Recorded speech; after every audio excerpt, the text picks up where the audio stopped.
We're now on the top of Daf Lamed Omid Beis, and the Gemara is going to analyze and suggest an interpretation of the Yesod, the fundamental issue that divides Ben Zoma from Rabbi Yehuda.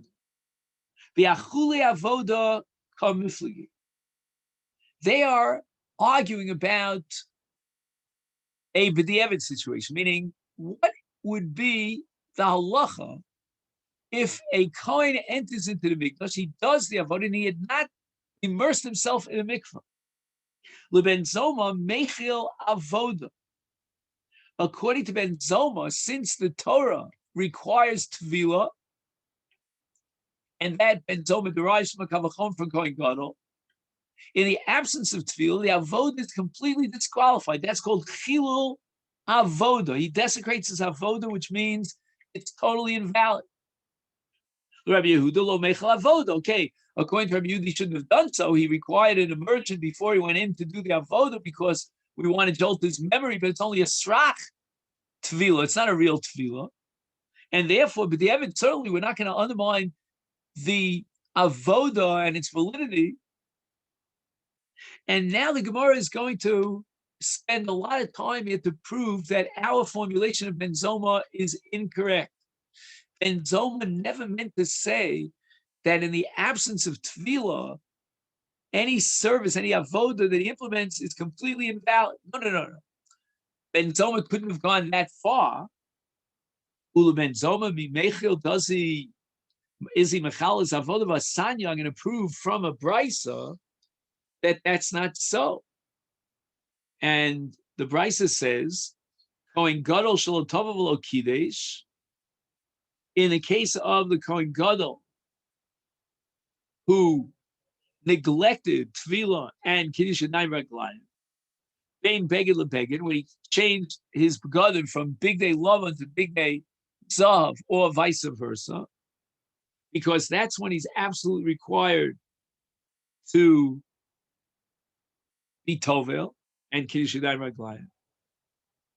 Ubein avoda lavoda, and between one avoda in the Kodesh Kodashim and one in the Heichal, avodas kshera, then we don't invalidate his avoda b'diavad. Again, he messed up. He should have done tefillah and kiddush and raglayim, but the avoda still remains avoda kshera. And the brisa goes out of its way to emphasize echad kohen gadol, echad kohen hedjot, that we are going to differentiate between tevilah and kiddush and raglayim. In the case of tevilah, in the absence of tevilah, the avodah still remains valid and kshera, and that's the case of lo tava. But in the case of lo kidesh yodav raglav shachris v'yovad avoda psula, if he did not subject himself or implement, I should say, kiddush yadayim raglayim, and he started the avoda the day without kiddush yadayim raglayim, then his avoda is completely psula. So again, if he's changing his garments in the middle of the day, obviously he needs a kiddush yadayim raglayim, not just once but twice, but that's not critical, meaning the avoda still remains an avoda ksher in the absence of kiddush yadayim raglayim. But if he didn't do a single kiddush yadayim raglayim, he didn't initiate the day shachris with a kiddush yadayim raglayim, then his avoda is avoda psula. But we see clearly that even in the Kohen Gadol, imagine Ben Zoma derived Kohen Hedjah from Kohen Gadol, that we need tevilah with a kal v'chomer. But even in the Malamed, in the original case of Kohen Gadol, we see here clearly in the brisa that in the absence of tevilah, the avodah of the Kohen Gadol on Yom Kippurim is still kshera. How then can Ben Zoma maintain that if a Kohen Hedjot fails to immerse himself in a mikvah, his avodah is psula mechuleles? It can't be, because mivakum shebasa, you're deriving it from Kohen Gadol, and even in the case of Kohen Gadol, but the avodah is kshera. Ella, the Gemara says no. The machlokus between Ben Zoma and Rabbi Yehuda revolves around the severity of the of the abstinence, or shall we call it the non-fulfillment of the chiyuv tvila. L'meikim b'esei kam miflagi. Shall we say that he is guilty of non-fulfillment, of violating a positive command in the Torah? The Ben Zoma koi b'esei. Ben Zoma holds that he has an essay because the Torah in Vayikra Tezayin obligates the Kohen Gadol to be tovel, v'rachatz b'sar b'mayim, and from the Kohen Gadol we derive the immersion of a Kohen Hedjot with a Kal V'chomer. Therefore, the essay that requires tefillah, which is incumbent explicitly in the Torah on the Kohen Gadol, applies equally via the Kal V'chomer to a Kohen Hedjot. Whereas according to Rabbi Yehuda, lo koi b'essay. Rabbi Yehuda doesn't have such an essay. He holds that the only reason the Rabbana required tefillah is in order to make sure that he doesn't go into the Mikdash b'tumah. And this was a memory device. But there's no violation of an essay. The Gemara says, is le Rabbi Yehuda svara. Is it true that Rabbi Yehuda requires tefillah when you enter into the Azara? Vasanya, we have a brisa. Now, here we would need like a whiteboard, some sort of a chart here, because we're going to have now 3 different brisos, and we're going to have to compare 1, 2, and 3. We'll try to do it the best we can. The first brisa says the following: Mitzora tovel he omed b'shar nikenu. So that we're talking about a mitzora, and he sees that his status, his affliction of tzaras is healing. So then he goes to the Kohen, and the Kohen examines him and decides, you know what? He's in the process of healing. And let's begin Taras HaMetzora. The first thing he needs is 7 days of his quarantine. He's still a Metzora. He's still Tommy B'tumas Metzora. He can transmit his tumah to anyone. But on the 7th day, that's when he begins actively the process of Tara. He's got to shave his body, and he's got to take off his hairs. He's got to now be tovel into the mikveh. And with the end of day 7, after this whole process, culminating in Tvila, he is tahar, but not completely tahar. He still has to bring karbanos on the 8th day. And he can't bring the karbanos until daybreak on the 8th day. So he needs that the 7th day pass. And after the tefillah, etc., he has hariv shemesh. Now the following morning, he's allowed to bring his karbanos, which will clinch the kapara, meaning clinch the tara. And now he's perfectly tar after he brings his karbanos on the 8th day. The Tanakama says that he needs 2 tefillos. The Mitzvah will need a tefillah on the 7th day so that he achieves hariv shemesh, and then he can bring his karbanos on the morning of the 8th. And Rabbi Yehuda says, no, once he did I'm sorry, I left out the main punchline. And according to the Tanakama, according to Chachamim, not only does the halacha require that the Mitzvah immerse himself on the 7th day, but even on the 8th day, the following day, before he brings his karbanos, he needs a 2nd tefillah. And that's where Rabbi Yehuda dissents and says, since he had the tefillah on the 7th day, we don't need another tefillah on the 8th day. And Rabbi Yehuda Omer, Nitzar tefillah shekar tavel ba'eret. So you see clearly from this brisa that there's no requirement of tefillah once a person is in a state of tara. And this whole business that we derived from Rabbi Yehuda, the concept of srach tefillah, doesn't exist. There's no srach tefillah. the Mitzorah could enter into the Azara on the 8th day without any tefillah. The Gemara says, I don't know what you're batting about. What are you asking? Who can Tani timer? The Brisa says explicitly why Rabbi Yehuda alleviates this Mitzorah of a second tefillah. Shekvar Tavel Miveret. He immersed himself the night before. When does Rabbi Yehuda require srach tefillah to remind him, maybe I came in contact with Tumah? That's because an interval of time has passed, and now he's being tovel to go into the Azara. Let him remind himself, maybe he came in contact with Tumah and contracted Tumah.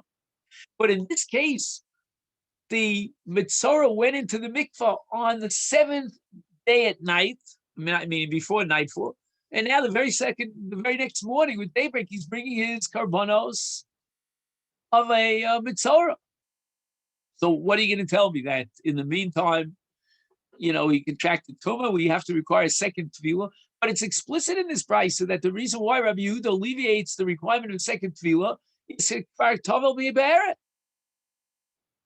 And if not for that, he would require another tefillah. So why were you bothered by this first brisa? Udakari, my Dakari, what when you called out this brisa, what did you expect to derive from this brisa? Where do you dream of a contradiction in this brisa to Rabbi Yehuda's requirement of a srach tefillah for anyone who enters into the Azorah? And the Gemara answers that we have another brisa.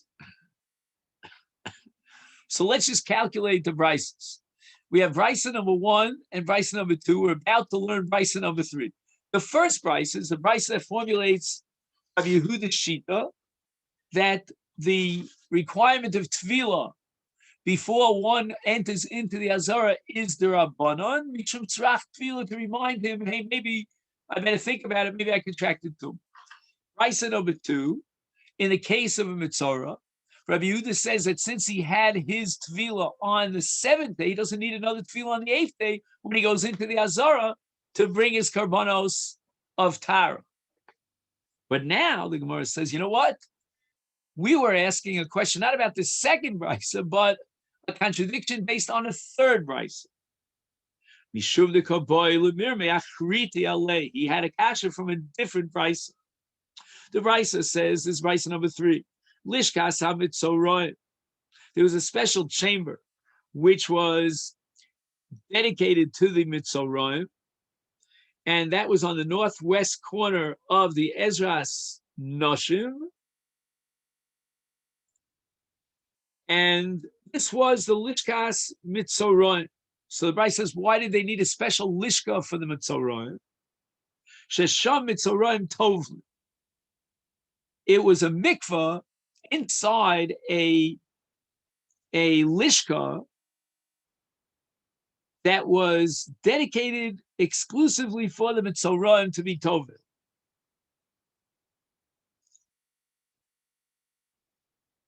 Rabbi Yehuda Omer, Lo Mitzorah Bilvad Amru, Ela Kol Adam. Anybody who enters into the Azara requires tefillah, says Rabbi Yehuda. Why would they earmark a chamber with a mikvah inside specifically for the Mitzorah before he goes through the Shara Nikanor, enters into the Azara? Anybody going into the Azara requires tefillah. So the brisa itself, where in the previous brisa, we said that according to Rabbi Yehuda, the Mitzorah does not need tefillah on day number 8 because he already had a tefillah on day number 7.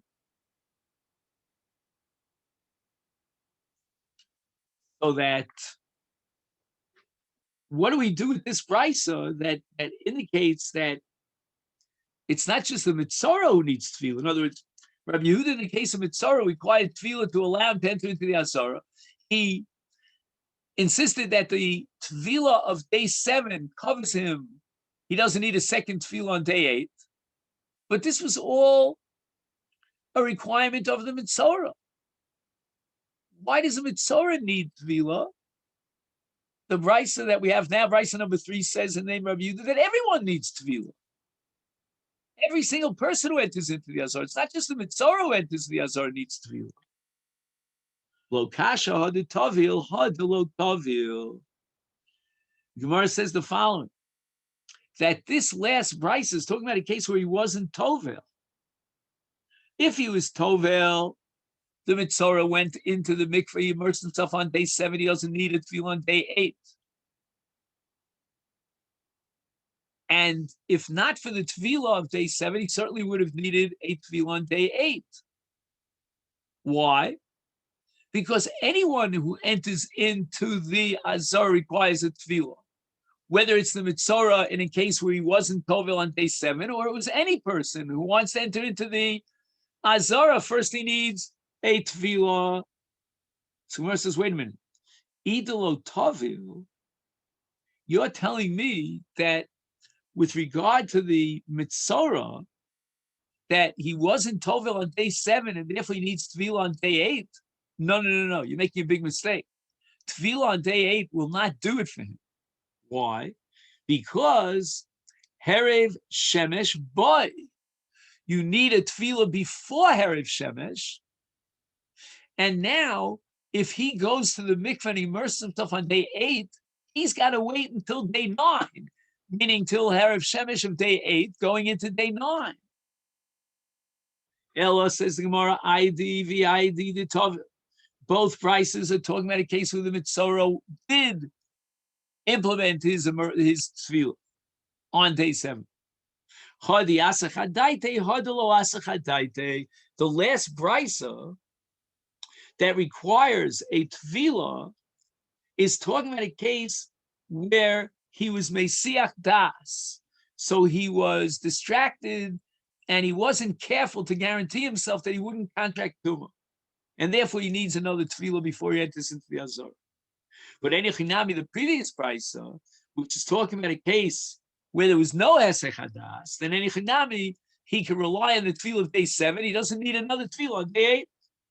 Mora says, wait a minute. Hesech Hadas is a much more far-reaching issue than just tefillah. Why? Because Hazas Shlishi Ushvi boy. He needs the Mechatos of the Paraduma to be sprinkled on him on the 3rd and the 7th day. And this is based on a statement of Rabbi Dostoi, the Yoma Rabbi Dostoi by Masud, Omar Rabbi Yochanan, Hesech Hadas Tzorech Hazas Shlishi Ushvi. So the Mitzorah was not constantly meticulous and vigilant about avoiding contracting tumah, and therefore we think that he may have entered into an olam mess without paying attention. And in such a case, then he can't be mitayr himself from tzaras. He needs a new period of 7 days to purify himself from tumas mess, because the possibility exists, if he was mesach das, that he contracted tumas mess. And therefore, if the possibility in the case of Hesech Hadas is that he contracted tumas mess, we now understand that he requires hazah b'shlishi ub'shvi. So any mitzorah who was mesiach das and he didn't protect himself against tumah, tefillah itself would not be enough. He would need hazah b'gimel of Zion, because we're afraid that maybe inadvertently, without paying attention, he was mesiach das and he was distracted. He entered into an olam mess and he contracted tumas mess. Elo idi the lo asachadaita. Both prices are talking about a case where there was no hesech hadas, well kasha. And here's the way we're going to reconcile these two prices: hada tavil al das bias migdash, hada tavil al das bias migdash. Now the Gemara, I call it, drops a bomb, a revolution of sorts. The Gemara says that you can have different intentions when you're tovel, when you immerse yourself in a mikvah. But if you are entering into the Mikdash, and entry into the Mikdash requires Tvila. Not only does it require Maisa Tvila, just drop your body and immerse it into a mikvah, but you need kavana, you need intention that Tvila should be for the purpose of being matir bias Mikdash. And therefore, in that last brisa that we called it brisa number 3, lo tavel al das bias Mikdash. The Mitzorah was busy in a process of purification, and he thought, okay, I'm going to the mikveh to retire myself. But he had no vision of the fact, or no intention of the fact, that he's going to enter into the Azara tomorrow to bring his karbanos. But enochinami, if he was tovel al das bias migdash, then he doesn't require another tefillah on day number 8. Ibai saying the Gemara offers another possible alternative reconciliation. To me, we're going to have to change the language of the brisa. Lo mitzoraim amru ela kol adam. Rabbi Yehuda is now quoted as saying that everyone, not just the mitzorah, needs tvila before he enters into the mikvah. So this last brisa is Rabbi Yehuda l'shitaso, that a mitzorah doesn't require another tefillah on day 8 because he had a tefillah immediately previously on the night of, or on towards the evening of day 7. But anyone else who's going into the mikvah, who's going into the azar, requires tefillah b'mikvah. Ravina Omar, another possible resolution here of these brisos. Rabbi Yehuda l'dveim de Rabbanan Karmelu. Rabbi Yehuda is talking to the Chachamim. Lididi mitzorah ein tzarich tefillah. I hold that a mitzorah does not need a tefillah on the 8th day because he already had a tefillah on day 7. But lididchu odeli, easy, mias, the low mitzorah bilvad amru ela kol adam. Meaning, I hold that there's no requirement of tefillah on day 8. He already had a tefillah on the previous day. But you should at least oduli mias, you should at least admit us that delo mitoran bilvad amru,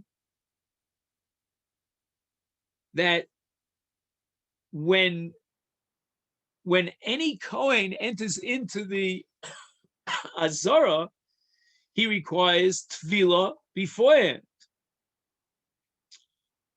Now, I'm not sure why Rabbi Yehuda accused the Rabbanan of denying and rejecting the requirement of tefillah before you go into the Azara. Let me just see. I'm just going to take out. Sorry, this is going to take me a minute. I'll try to make it fast.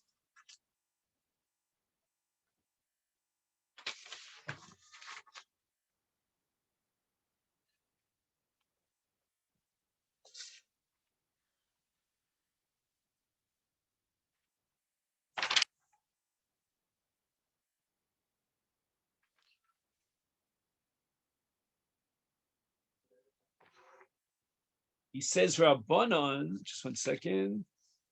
Lididchu, l'shitaschem shemitzorah tzorach loshu v'litbol b'yom hashmini, hodu li lefachot bekach delo mitzorah bilvad amr sheyitbel kol adam, tzorach litbol kodem sheyikonis lemigdash af shutar, b'chtei sheyizkar tumo yeshana sheyesh biyado.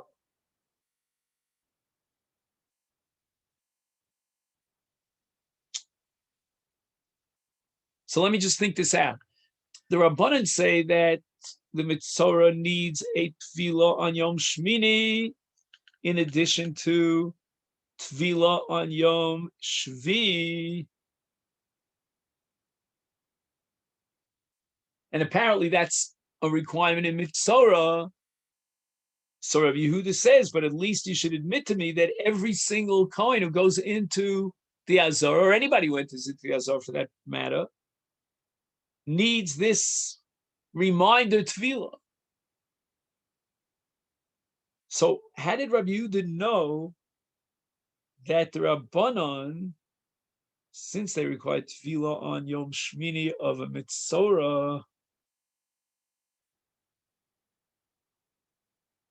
Oh, I get it. In other words, from the fact that the Rabbanon, number one, they disagreed with Rabbi Yehuda. We're not going to rely on the tefillah of Yom Shmini. We're going to require another tefillah. But they said that only in the case of Mitzorah.